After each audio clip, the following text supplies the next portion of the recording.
Allez-y. Nouvelle question.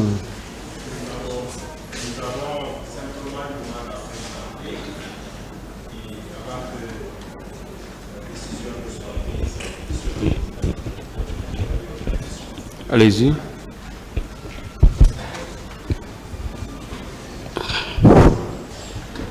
Merci, Monsieur le Président. Et par la présidente, nous voudrions présenter la demande de mise en liberté de M. Ibrahima Kamara dit Kalonzo, poursuivi dans cette affaire. Et aujourd'hui, Monsieur le Président, je ne vais pas intervenir.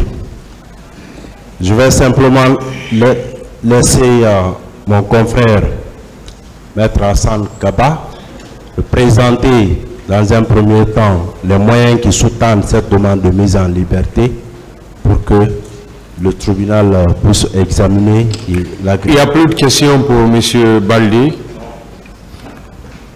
Vous pouvez rejoindre votre place, M. Baldi.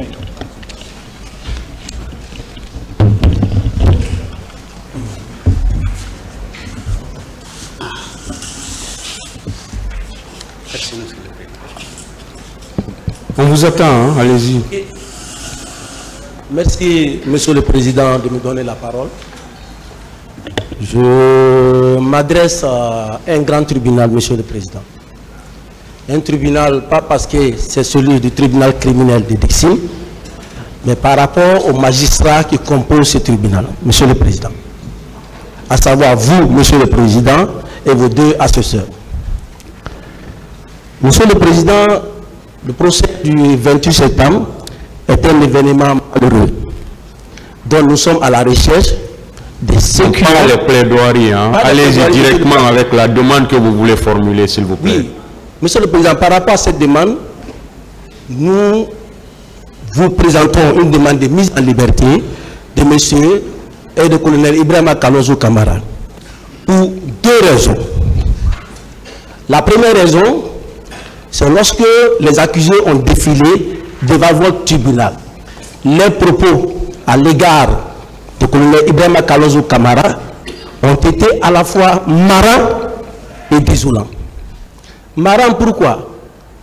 Ils ont tous dit devant le tribunal, avec les diverses questions, qu'ils ne savent même pas ce qu'il est en train de faire ici. Il est assis ici comme si c'est quelqu'un qui s'est déplacé volontairement pour venir s'asseoir dans le box des accusés. Désolant, il est là parce que on voudrait qu'il soit là, tout en sachant qu'il ne mérite pas d'être là, à travers les accusés qui n'ont créé aucune relation directe entre lui et les événements du 28 septembre. Ça, c'est un. Deuxièmement, Monsieur le Président, les partis civils ont défilé. D'autres restent. Mais les principaux partis civils sont déjà partis. Il n'y a que des partis civils accessoires qui sont là, qui étaient en train de protéger les victimes directes. Tous ceux-ci disent qu'ils ne connaissent pas le colonel Ibrahima Kalonzo Kamara. Monsieur le Président, je vous connais, un homme épris de justice. Ne faisons pas de la justice en créant de l'injustice, Monsieur le Président. Colonel Ibrahima Kalonzo Kamara ne mérite pas sa place dans le box des accusés. J'ai fait appel à votre sens élevé de justice et nous sollicitons, nous, conseil de colonel Ibrahima Kalonzo Kamara, de bien vouloir ordonner sa liberté. Très succinctement, voilà ce que j'ai à vous présenter et je sais que déjà votre sens est fondé en la matière. Je vous remercie. Monsieur le Président, pour ajouter simplement à la demande, nous voulons attirer votre attention sur la dégradation de la qualité, la capacité de vue de M. Ibrahima Kamara dit Kalonzo. Aujourd'hui, il se trouve en détention à la maison centrale où il n'a pas accès à un spécialiste susceptible pouvant prendre en considération sa pathologie. Pour preuve, même là où il n'est pas à mesure de vous identifier, vous, Président, avec la distance. Cela constitue un état de fait. Monsieur le Président, à cet élément considérable, vous avez relevé certainement à travers les différents interrogatoires et contre-interrogatoires, les questions-réponses dans cette affaire. Aujourd'hui, la détention de M. Ibrahima Kamara, dit Kalonzo, ne saurait nullement être un quelconque moyen nécessaire à la préservation ou à l'aboutissement d'un quelconque objectif pour lequel la détention doit être ordonnée ou maintenue. C'est pourquoi, conformément à l'article préliminaire du Code de procédure pénale et à l'article 244 du Code de procédure pénale, M. Ibrahima Kamara dit Kalonzo sollicite qu'il vous plaise ordonner sa mise en liberté. Il est disposé à se présenter à toutes les réquisitions, comme il avait toujours fait devant le magistrat instructeur, et il est disposé à également procéder à l'élection de domicile, devant, bien entendu, au siège de votre juridiction, le jugement. C'est pourquoi, au regard de ces éléments développés, nous sollicitons qu'il vous plaise ordonner sa mise en liberté. Je vous remercie. Ministère public.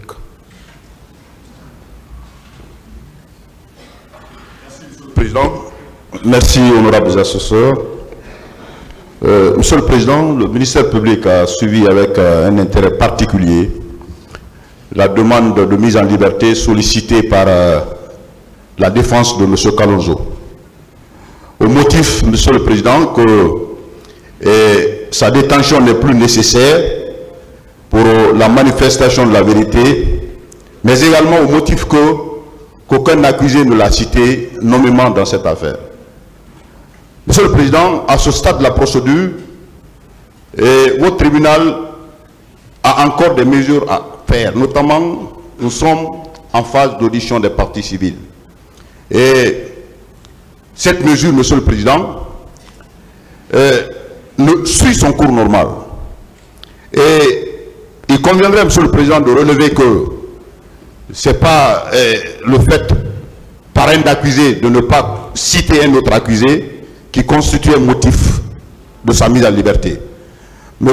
Kalonzo est poursuivi pour des faits criminels et à ce stade de cette procédure, Monsieur le Président, sa détention est encore nécessaire pour non seulement préserver l'ordre public et dont nous avons la charte de préserver, et Monsieur le Président, sa mise en liberté compromettrait dangereusement le cours de cette procédure. Ça peut mettre pression sur des témoins qui vont certainement comparaître devant vous pour éclairer votre tribunal. Et pour ces motifs que je viens d'évoquer, Monsieur le Président, honorables assesseurs, le ministère public demande très respectueusement de rejeter purement et simplement cette demande parce que sans objet, elle n'est pas fondée. En le faisant, vous aurez rendu ciel. Je vous remercie. Ministère public et partie civile. Merci, Monsieur le Président. Nous avons suivi avec attention les motivations de la demande de mise en liberté de M. Ibrahima Kamara Kalonzo. Monsieur le Président, à entendre les conseils de M. Kamara, cette demande s'articule autour de 2 points. Premièrement, selon eux, les accusés qui ont défilé à cette barre auraient déchargé M. Kamara. Mais est-ce que les accusés là, ce sont eux qui poursuivent M. Ibrahima Kamara? C'est la grande question. Ils ne sont pas les poursuivants dans ce dossier. Et mieux que ça, leur parole, ce n'est pas une parole d'évangile, Monsieur le Président. Secondo, il a été indiqué par les conseils de M. Kamara que les parties civiles principales l'auraient déchargé. Parler des parties civiles principales suppose qu'il y aurait des parties civiles accessoires ou secondaires ou subsidiaires, ce qui constitue, Monsieur le Président, à n'en point douter, un manque de respect pour les victimes dans cette affaire. Il n'y a pas de partie civile principale, il n'y a pas de partie civile accessoire ou secondaire. Il n'y a que les parties civiles dans cette affaire, Monsieur le Président. Lorsque l'on analyse ces différents points autour desquels cette demande de liberté, Monsieur le Président, a été soutenue, on se rend compte que selon ces conseils-là, cette demande est axée sur son innocence. C'est ça en réalité. Mais à quel moment on peut parler de l'innocence d'un accusé? C'est dans le prononcé de votre décision finale. À cette phase, nous sommes à la phase de l'instruction définitive, Monsieur le Président. Il y a assez de choses qui restent. Les témoins n'ont même pas encore commencé à passer, parce que même les parties civiles, on est encore à leur niveau, Monsieur le Président. Permettre à M. Ibrahima Kamara de retrouver la liberté à cette phase, c'est lui ouvrir la porte pour entrer en intelligence avec ses témoins. Et là, c'est pour constituer un obstacle à la manifestation de la vérité dans ces dossiers. C'est pourquoi les parties civiles s'opposent de la manière la plus formelle à cette demande de liberté, du reste fantaisiste et manifestement infondée, et sollicite très respectueusement qu'il vous plaise, Monsieur le Président et assesseur, de bien vouloir la rejeter comme non fondée. Je vous remercie.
Le tribunal rejette la demande de mise en liberté formulée par M. Ibrahima Kalonzo Kamara et renvoie cette affaire au 3 octobre 2023 pour la suite des débats. L'audience est levée.